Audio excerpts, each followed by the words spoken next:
Yes, I'm sure all the viewers have heard about the horror that took place in Southport and the consequences it had for the entire UK and parts of Ireland, consequences brought on by this journalistic hoax.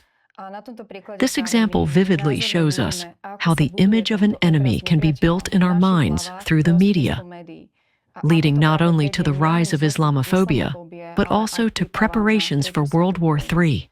And this is no joke. It's the reality of today that we need to seriously consider. So, let's summarize. What happened in Southport? We have a 17-year-old British citizen, a Christian, who attacks children at a Taylor Swift-themed dance class with a knife.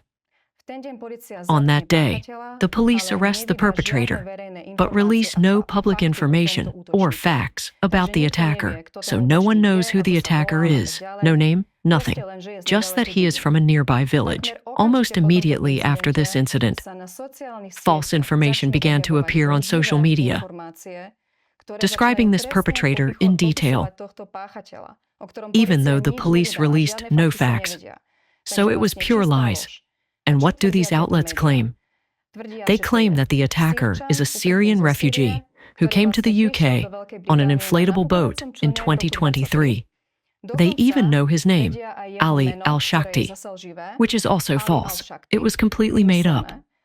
This false report was published on Portal X, which is then immediately picked up by Channel 3 Now, a platform that ironically has only 3,000 followers.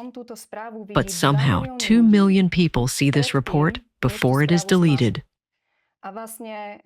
Subsequently, Russia Now picked up the story and began claiming that this was a Syrian refugee who burst into this dance class with a knife, attacking children while shouting Allahu Akbar, clearly implying he's a Muslim. Later, this story was picked up by far-right politician Tommy Robinson, a significant figure trusted by many,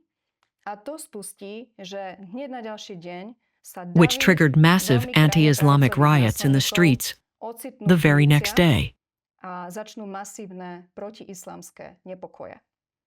It escalated to the point where these attackers stormed a mosque in Southport, where people were barricaded during a prayer service. Fortunately, the police confronted them, which resulted in 50 officers being injured. These attackers shouted very vile words that I won't repeat here. You can look them up in available sources.